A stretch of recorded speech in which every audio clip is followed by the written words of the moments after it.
it's Zeena Dhalla, your VerticAlign posture coach. And today I'm here with someone who's really near and dear to my heart. Hey, Kim Cook. Hi, how you doing? I'm good. How are you? I'm great, thank you. I'm really excited to have you here, but let me explain to the video watchers here why you're here. Kim is a EFT practitioner, and EFT stands for Emotional Freedom Technique. It's otherwise known as tapping. And I have been using tapping now for about 2.5 years to help with my own stress reduction and my own pain issues. And I'm bringing Kim here today to talk about EFT because I think it's a very powerful tool to help with pain relief. And I know a lot of you watching this video probably in neck pain or back pain, and I think it's really important to check out all the different options to help us reduce pain in our bodies. Now, when people ask me what EFT is, I describe it as a combination of acupressure meets therapy meets meditation.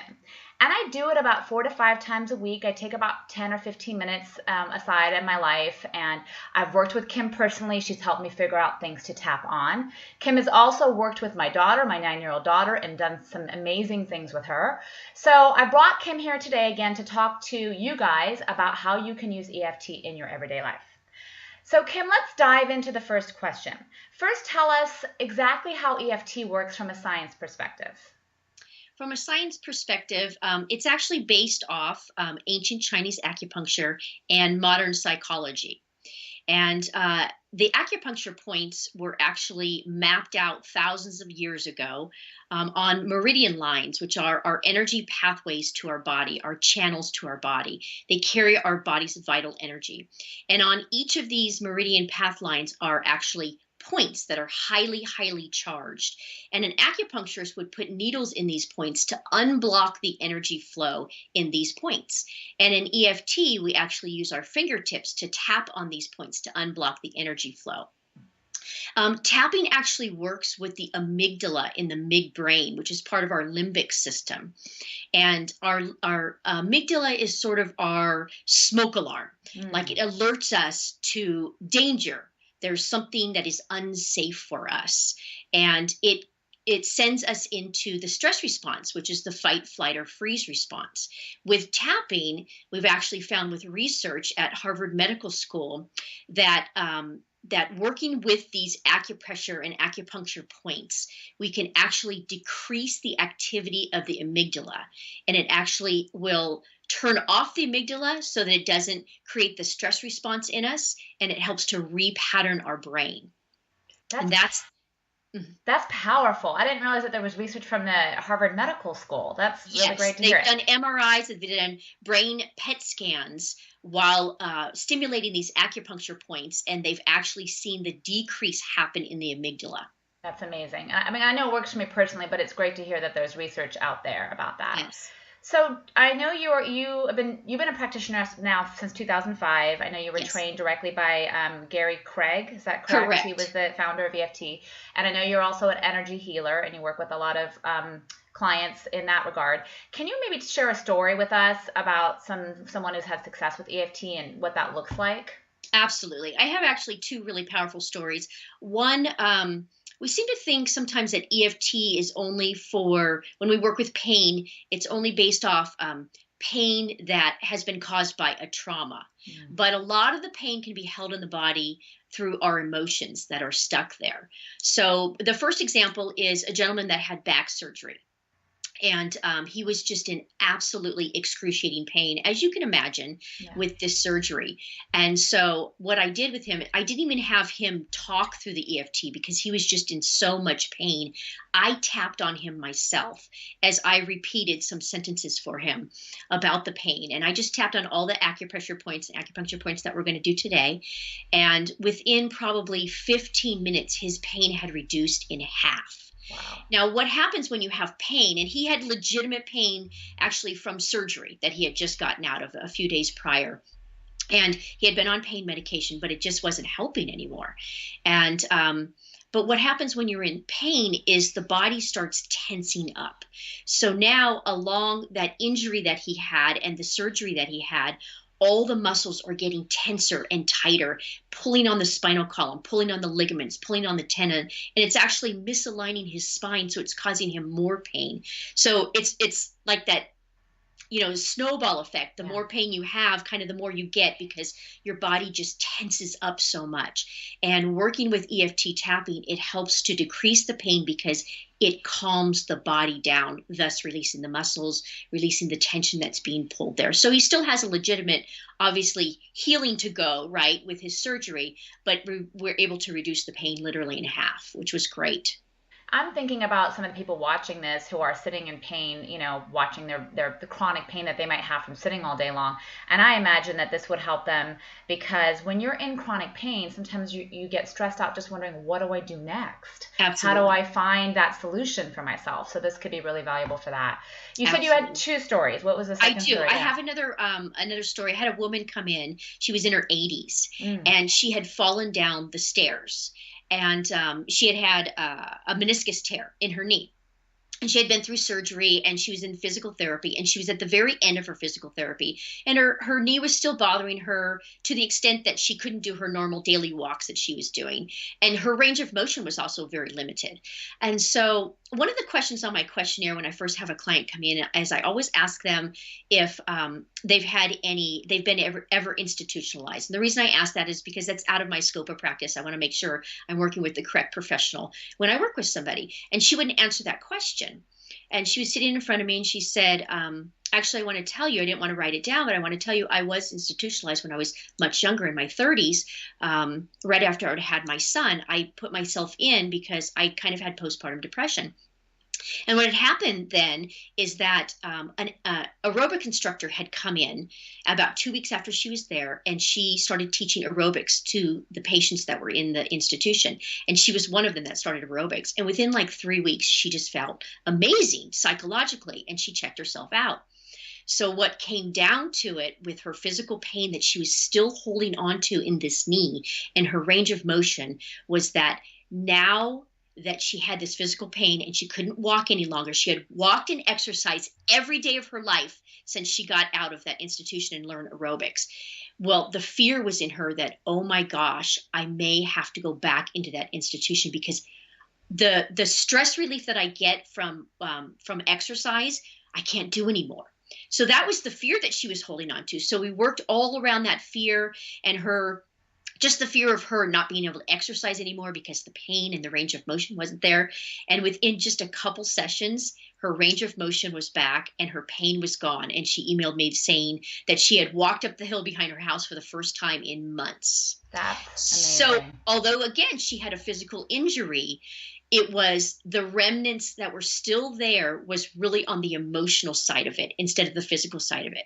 And preventing her from healing, I imagine. Absolutely. Yeah. And I like that story because you talk about stress and exercise and how important exercise can be on stress. So it absolutely is too. Prescription of some of the exercises that I talk about on the VerticAlign blog, as well as adding EFT, could be a really powerful tool to help people overcome their pain. Absolutely. Yeah. Absolutely. I know we're going to do some tapping today. And I know that not everyone has access to a practitioner like you. So what we're going to do today, tell me about what we're going to do today in terms of tapping and how it can benefit people. Okay, so it's a little bit more difficult in a group setting, so to speak, because we have a large audience. But I'm going to walk you through all the tapping points that we're going to tap on. And I will say a phrase or a statement, and then you just repeat that after me. If something doesn't hit home for you, like let's just say we're just going to grab back pain. We're going to grab low back pain. We're going to be real specific with our tapping today. But if you don't happen to have low back pain, you can insert something else for yourself. So if you have neck pain, shoulder pain, or neck pain, or maybe you have pain or discomfort happening somewhere else, feel free to just insert that. Make it your own. That's what tapping is really about, is making it your own. And we're going to be just doing kind of a generic pain reduction overall tapping sequence. So for someone who might be sitting here watching this in pain right now, this 5-minute sequence that we're about to do could be a really great way to just get the pain level, hopefully from a 10 to like a 5, correct? It absolutely could. And I also want to let you know that when we start doing EFT, the pain level could increase slightly too. And that's usually because there's a different emotion coming up within the tapping that has increased the intensity of it. So just keep tapping and that will eventually should come down. We also call something called chasing the pain, which is really unusual for people sometimes is they'll come into my office and they say, I had this, horrible neck pain, and we'll start on tapping on the neck pain. And then all of a sudden now it's moved to the shoulder. And they're like, wow, how could this possibly be moved to the shoulder? It's really based off emotion instead of a trauma that happened. Got it.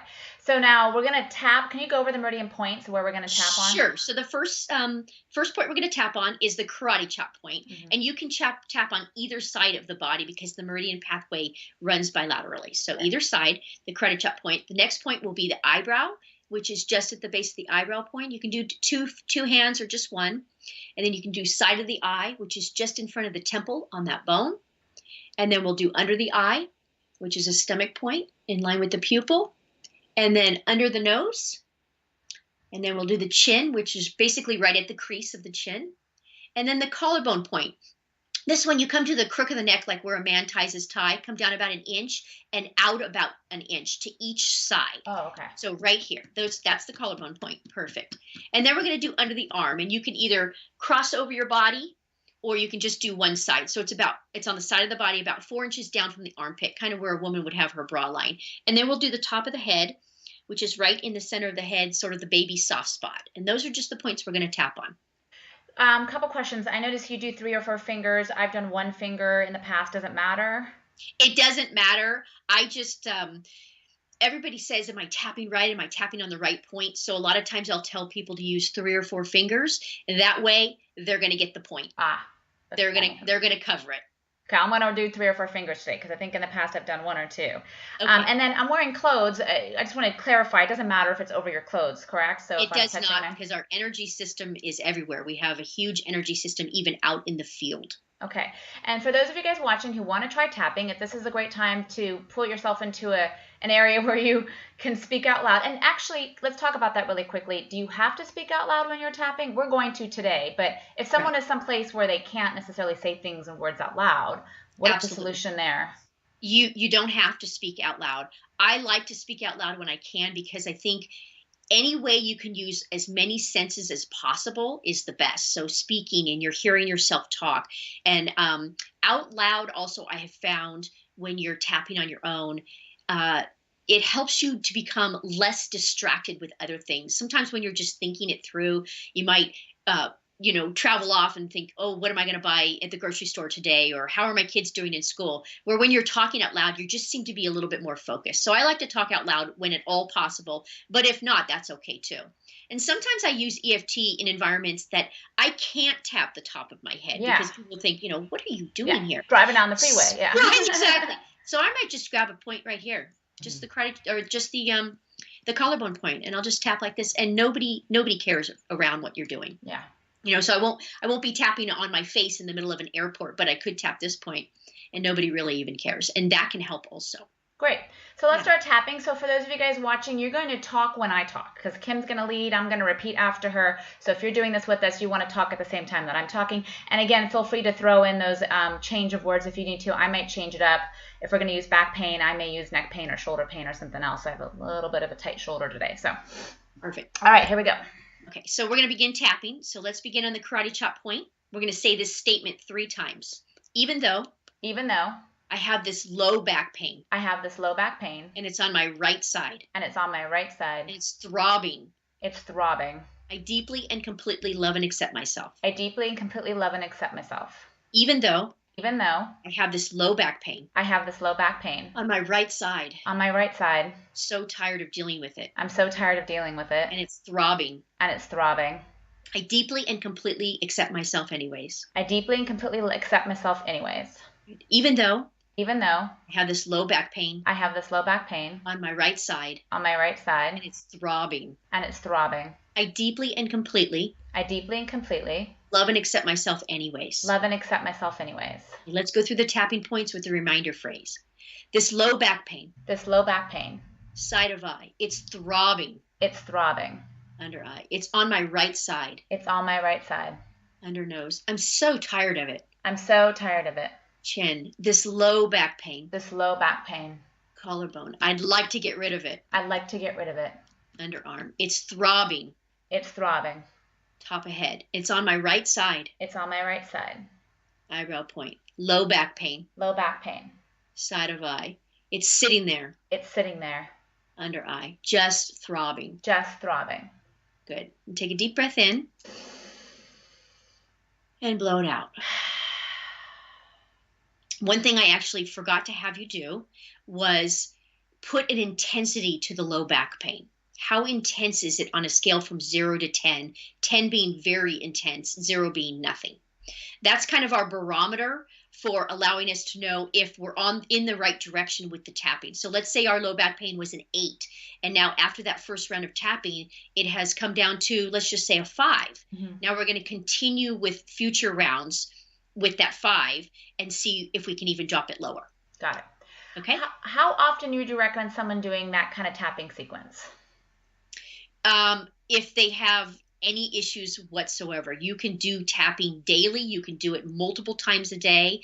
If you're in the moment of something and you're feeling that pain and you can literally get rid of it in a minute or 2 minutes, that's a huge benefit, right? Yeah. And then you're not taking anything for the body. There's no Advil being taken, no prescription medication. If you can physically get rid of your pain by tapping and unblocking these energy pathways, it's huge. Awesome. That's why they say try it on everything, because you have nothing to lose. Yeah, absolutely. Can't hurt anything at all. And it's helped me significantly in my life. How can people find you, or if they're looking for more information on tapping, do you have any information in that regard for the audience? I do. I have a website called The Body's Energy, and my name's Kim Cook, so they can look me up that way. And I do personal sessions with people. I also do a lot of EFT tapping over the phone and via Skype. I would say probably 90% of my EFT clients are done over the phone, because I do a lot of people out of the state that I'm in, and I even do Skype sessions in other countries. Amazing. Well, thank you so much, Kim, for coming and talking to me today. And I love sharing stuff to the universe about healing and pain, and you have been a contributing factor in my healing and my pain relief. So thank you for coming on today, and we'll see you online. Thank you very much.